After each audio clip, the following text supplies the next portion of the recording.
Namaste. Just I won't take much time because I think some of you know. I request all of you to go to our website, savetemples.org. So that way you will know what we have been doing for the last 9 years. So I returned to India after I retired. So I was devastated to read news in the newspaper where they have allocated crores of rupees for the construction of churches and renovation of churches. So that just blew me off. We went to court immediately, got the stay order, and then I came back and then started this Global Hindu Heritage Foundation. Since that time, so we have filed cases in the High Court about 21 times. And then we did what we call Padayatra to make sure that everybody realizes the temples don't belong to the government. They belong to the people, they belong to the Hindus. And then 2013, we brought the endowment minister of Andhra Pradesh here. We had a 7-hour conference and we submitted 100 recommendations. Then he said, there is no way I can do all these 100. You just tell me one thing. What is it you want us to do? So we requested that no temple lands will be sold. So at that time, that Ramachandra Garu, so he, as he mentioned, he kept his word. In about 6 months, so he was able to get GO, whereby no temple lands are being sold for the last 3.5 years in Andhra Pradesh and Telangana.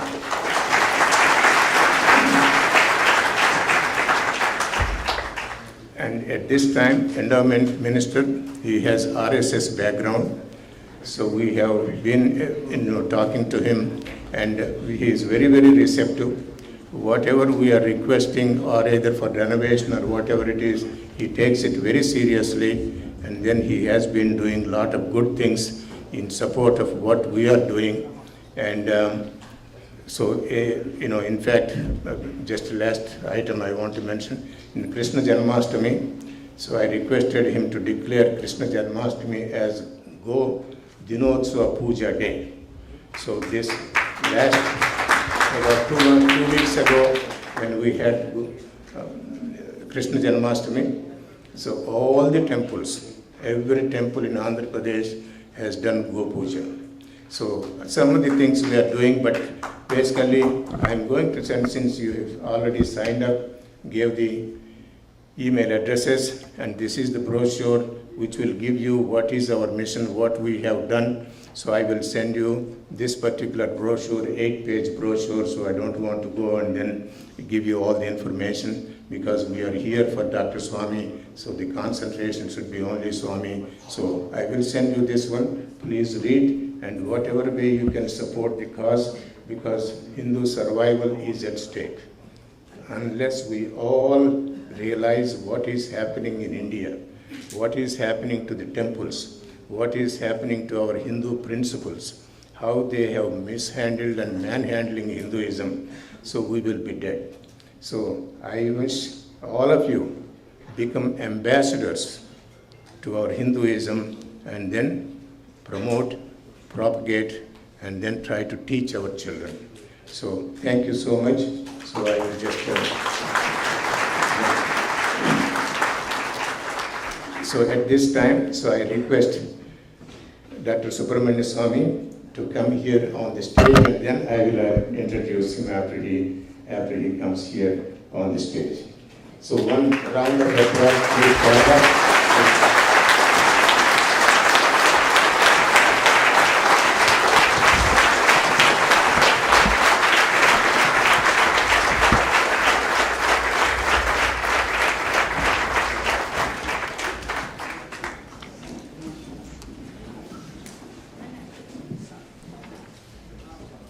So at this time, we request Srinivasan Kannan to come and give a bouquet of flowers to Dr. Swamy.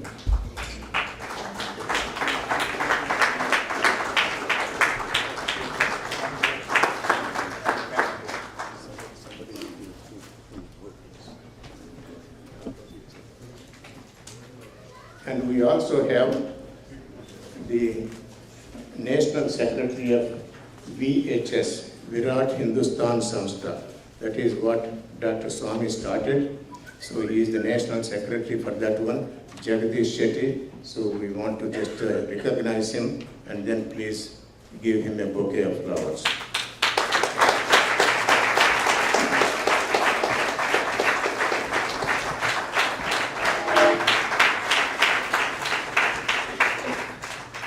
And the next one, Sri Iyer, who lives in San Jose.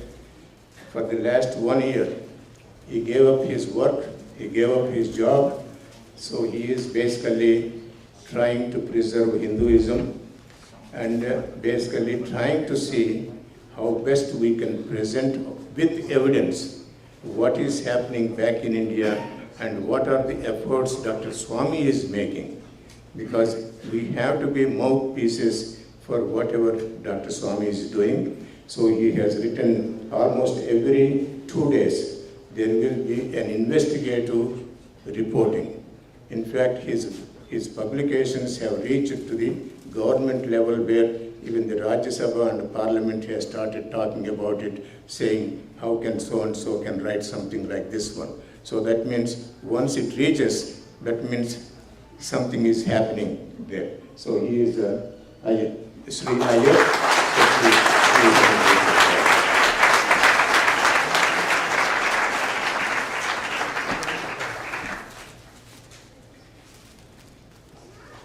So, I'm not sure what I can say about Dr. Swamy. So we came in contact with him about 10 years ago when we started this Global Hindu Heritage Foundation. Since that time, almost every day, my admiration increases, and I'm not sure how far I go, but I will go. See, this is Swami Vivekananda. Be not be afraid of anything. You will do marvelous work. It is fearlessness that brings heaven even in a moment. And Swami Vivekananda he keeps on to say, don't look back, forward. Infinite energy, infinite enthusiasm, infinite daring, and infinite patience.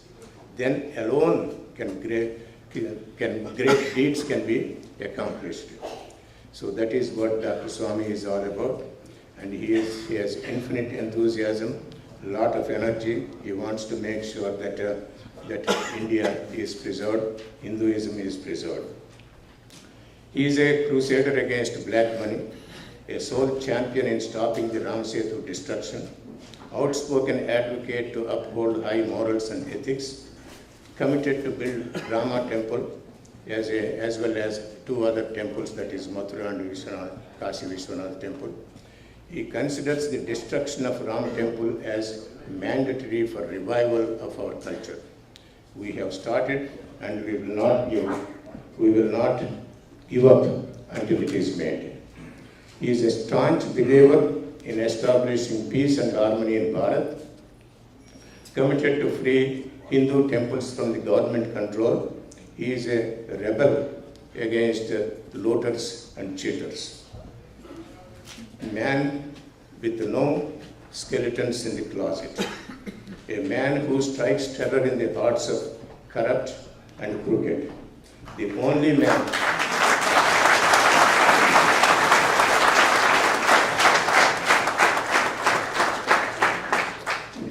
man who demands that all Indian Muslims accept their Hindu ancestry.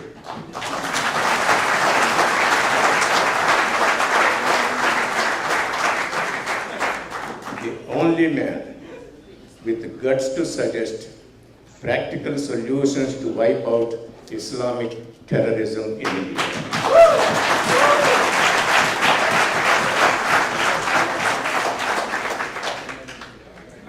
So how does he do it? His armor or shield to protect himself is only his moral compass. He cannot be rattled, he cannot be bought, He cannot be manipulated. He cannot be silenced. He cannot be dared. He cannot be compromised. He is a man unto himself. He is a man with principles. He is a man of sterling character. He is as hard as a diamond. Nobody can break him. So many things are there, and I think I'll just do two more paragraphs. I'll try to finish it. Dr. Swamy showed extraordinary courage over the years, fighting for the welfare of all children of Bharat, challenging the political cronyism, demanding the justice from the corrupt government through the courts, fighting the anti-Hindu political establishment, exposing the vicious intent of secular government, spearheading to expose numerous scams, and crusading to bring all the criminals to the justice, and salvaging Ram Setu from the hands of politicians who are determined to destroy anything that is Hindu. Courage is usually identified as the battlefield. In the battlefield, you all know the enemy, you know what happens, who is going to take in charge, but in Dr. Swamy's case, we have no clue how many there are, so he cannot really foresee what is coming, but he is always prepared and he is always on the go. He is always courageous to face whatever comes in front of him.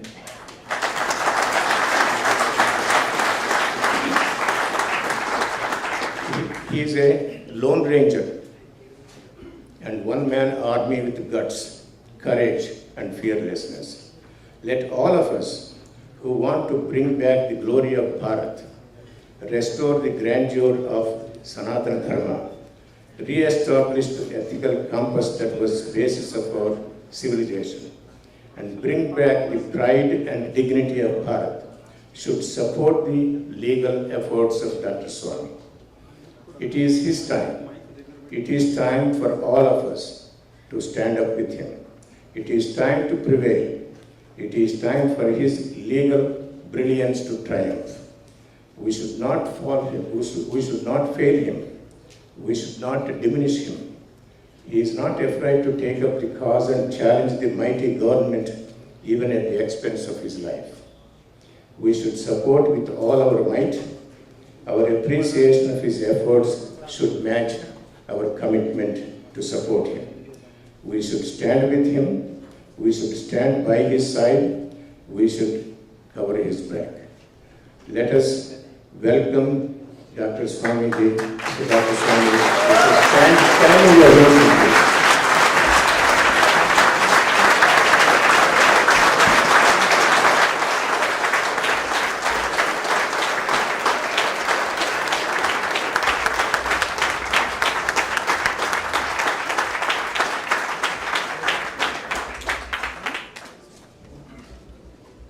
Things about me, so, but he has given me such a billing that I don't know whether I'll be able to meet the expectations that you have raised, but I'll try my best. This is a very important subject, and it's a dimension of my anti-corruption struggle, which has to be waged.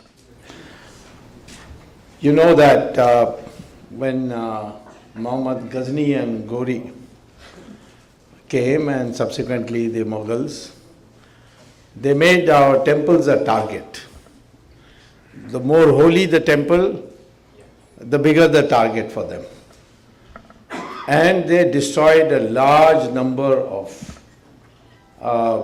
temples, and for whatever records are available, which are horribly incomplete, perhaps according to my estimate, 40,000 prominent temples in our country were demolished during the Mughal Islamic period.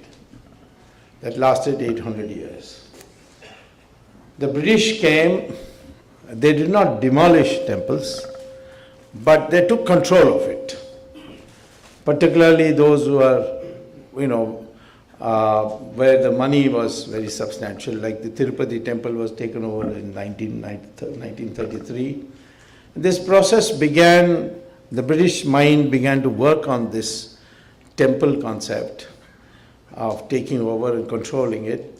After the 1857, what we call as the first War of Independence, and the British stooges and British historians call it as mutiny, as if it's some servants fighting for some increase in pay or something like that, or some sailors in a boat rising against the captain.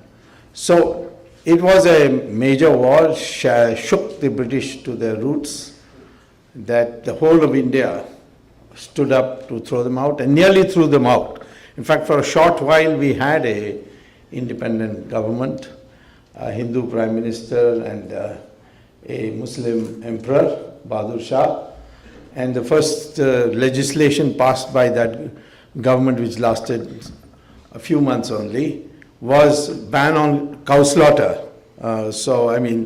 Therefore we had this tradition of sticking to certain basic principles that we had. The second thing was that all the temples would be renovated. Now, question therefore in your mind should be, why did the Muslims want to demolish the temples? And why did the British want to control the temples? And from that you will understand what all this legislation that has come after independence, thanks to Jawaharlal Nehru, who perhaps also qualifies to be at least a half an Englishman, if not a full Englishman. So the issue is that temple was the center of our cultural activity. It was not just prayer. It was not the place where you go to pray. You go to a temple to pray because of the prana pratishtha puja that is done before the temple is built and after the murti is installed. And that prana pratishtha puja means that Lord has entered that murti and is residing in that place, and therefore the temple you construct belongs to the God and not to you. You can be a trustee, but you cannot be an owner. So therefore, the idea of going to temple is because God is there. And you can't see him, but he can see you. So therefore you go and pray. It's not you're praying before a stone. You are praying before your faith, on your faith that God is there watching you. So it became an important thing by itself. But a temple was also a place where marriages were conducted, where Veda classes were held, where Sanskrit was taught, where yoga was taught. It became a cultural center.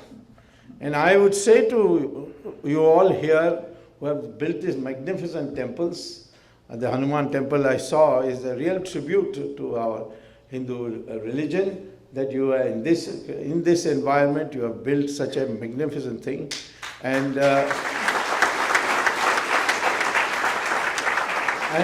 when India becomes rich, and much richer than it is today, then I'm sure that one of the yatras, like people go to Makkah, we will also come to Dallas.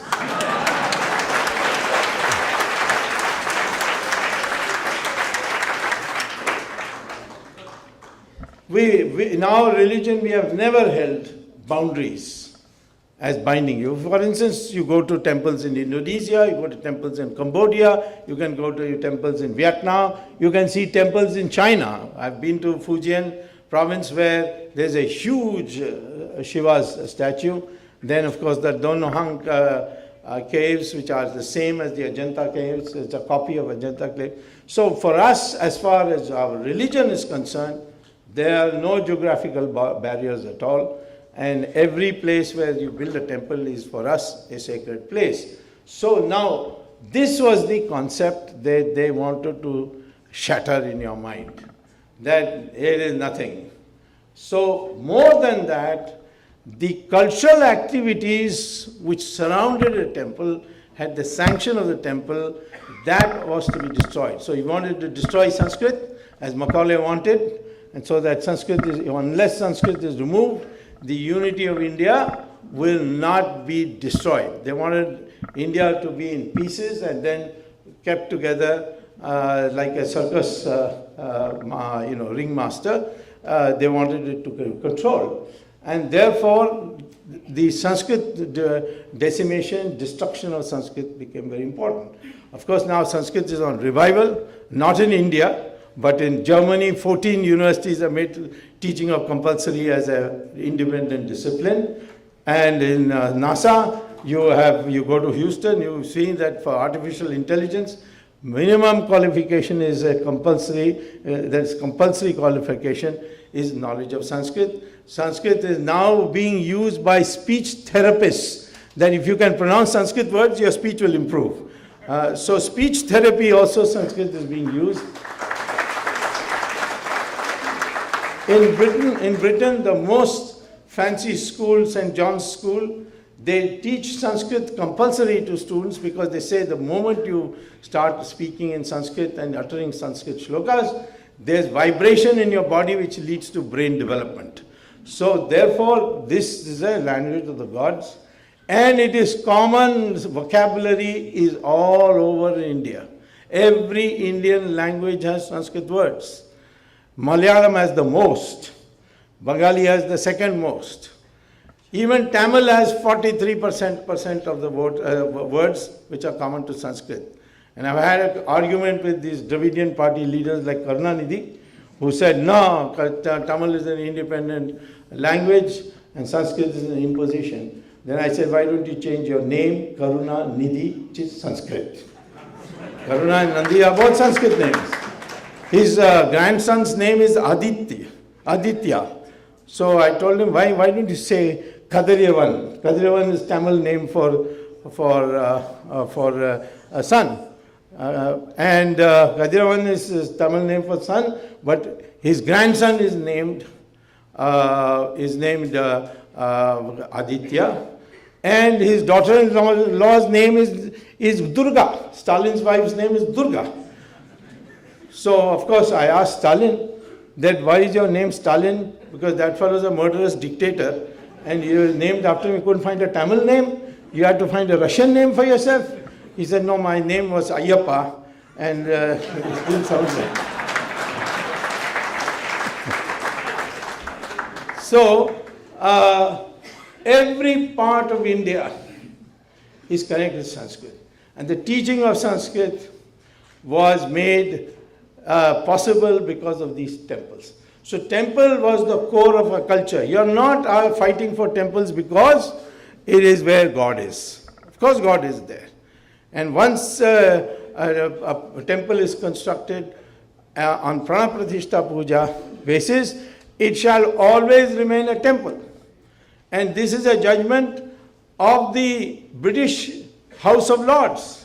When I was law minister in 1991, I inherited from Mr. Rajiv Gandhi, who was Prime Minister, a case which he personally handed to me and said, you must see the end of it.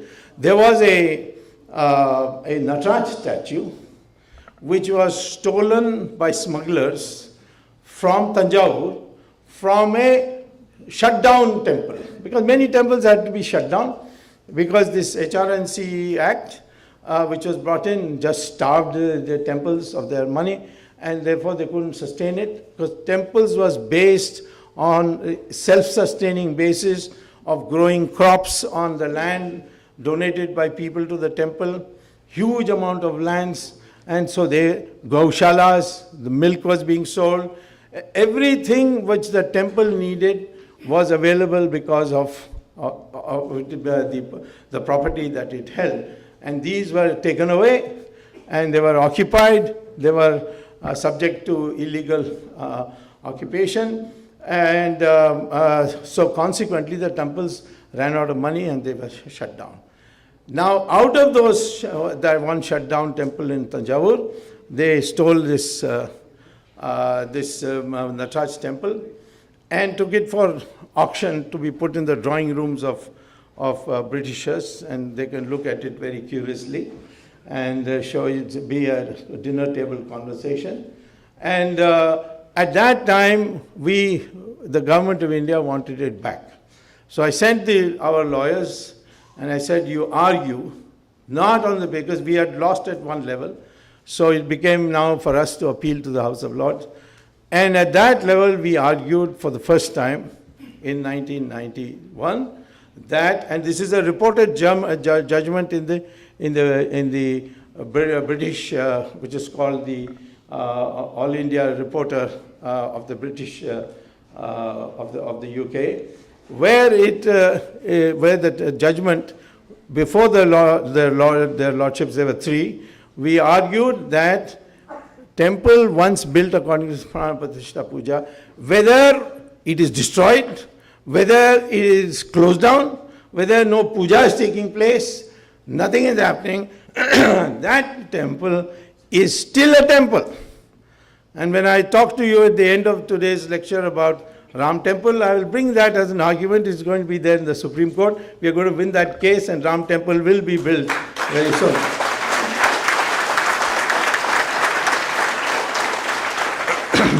So, therefore, the Muslims took the usual brutal method. They destroyed the temples and we are slowly started rebuilding. And there are 40,000 temples. Some of us sat down and said, shall we get back all the 40,000 temples? We thought the best thing is that if the Muslims agree, 3 temples should be restored. One is Krishna temple in Mathura, another is Ram temple in Ayodhya, and third is Vishwanath temple in Varanasi. All 3 were destroyed and masjids were constructed on it. In the case of Krishna temple, you can see it if you visit Mathura. You can see it in Varanasi. There was a masjid in Ayodhya, but that a mob destroyed it. And now there is a shed which is functioning as a Ram temple. So there is a Ram temple in Ayodhya already, but now we have to build a gigantic thing, and we'll invite Prakash Rao also to come and give us advice. So, I had made a proposal to the Muslim leaders, including Mr. Owaisi and Jilani and Faruqi and all these people, saying, you let us build these, rebuild these 3 temples, and you keep the remaining 39,997 temples. So they said, what kind of package is this? I said, this is Krishna's package. So they said, what do you mean, Krishna's package? I said, see, in Mahabharata, when the war was about to start, and Arjuna was now ready to fire away, Krishna went to meet Duryodhana and said, give us 5 villages and this war will be called off. And you can keep Hastinapur, you can keep Indraprastha, all the kingdoms, the glory, everything, but just 5 villages, one for each Pandava. And Duryodhana was arrogant, said, nothing doing, not even the land which is at the tip of the needle I will give. And that's why the Mahabharata took place, and Duryodhana lost his life and he lost his kingdom and the Kauravas were finished. So, if you don't give 3 temples, then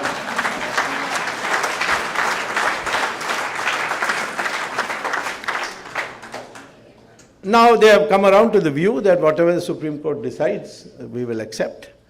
And they can always build a masjid if they want, but across the Saryu River. More on it a little later. But I want to tell you, first of all, the destruction of the temples took place, and we are all committed to see that the prominent ones are rebuilt again. Now, we haven't built so far, but that doesn't mean the next 2.5 years we will not build it. And we are sure of coming back. So we'll get another 5 years after that. And so this process is going to continue. This is part of our cultural revolution. Now, the British, you see, they controlled it. They didn't destroy temples, but they controlled it. they starved it, and the process demeaned it. They reduced the pujaris to beggars, and consequently they took the slow process. Surprisingly, the Muslims went for jhatka and the British went for halal, slow bleeding of our temples. That today, in 1952, the Constitution enacted this HRNC Act, not a central act, which should have been, because this is a thing that should be in a central act. But each state was given freedom to enact it, and they did it according to their attitudes on this. And all of them only thought in terms of controlling the temple. Where does this power come from? This power comes from the Constitution of India. Constitution of India, again Mr. Jawaharlal Nehru's insistence and against the opposition of Dr. Ambedkar, Article 25, 26 forms part of our fundamental rights. And what does it say? That you have freedom of worship subject to 3 conditions. All fundamental rights are subject to conditions. Don't say that my fundamental right is to say India should be broken up and all that. That is not allowed. It's not permitted. Because there are fundamental conditions for your freedom of speech. There are fundamental conditions to what you write. It's the fundamental conditions to how you travel.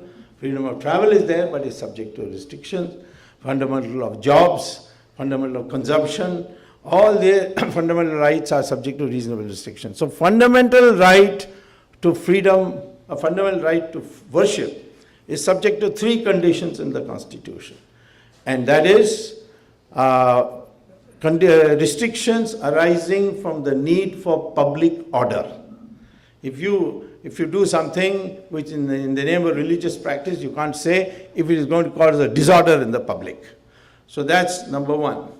Number 2, if it is a danger to health, you can't say it's my religious practice to sacrifice my child because I'm having bad luck and I've been told in a dream, somebody came and told me, kill your child and your bad luck will go. No, sorry, that's against your public, that's against the public health, it's against your health also. So, therefore, it can be prohibited, that such worship can be prohibited. And third, morality. For instance, if you say women cannot worship, like you see, look at the liberality of the Hindus, that the moment the matter was raised that the women are not being allowed to pray in Sabarimalai and some hours in Guruvayurappan temple, the entire Hindu community said this is wrong. There was nobody who, except a handful of people, exceptions are always there, except those exceptions that Hindu community unanimously said no, they should be permitted, and the matter was resolved. In the Muslim community, there's so much resistance, but Hindu community has always recognized women and men as equal. And we have, they may have different physical strength, but as human beings, they are equal. In fact, I think they are some ways more than equal, because I'm having a lot of problem with women politicians.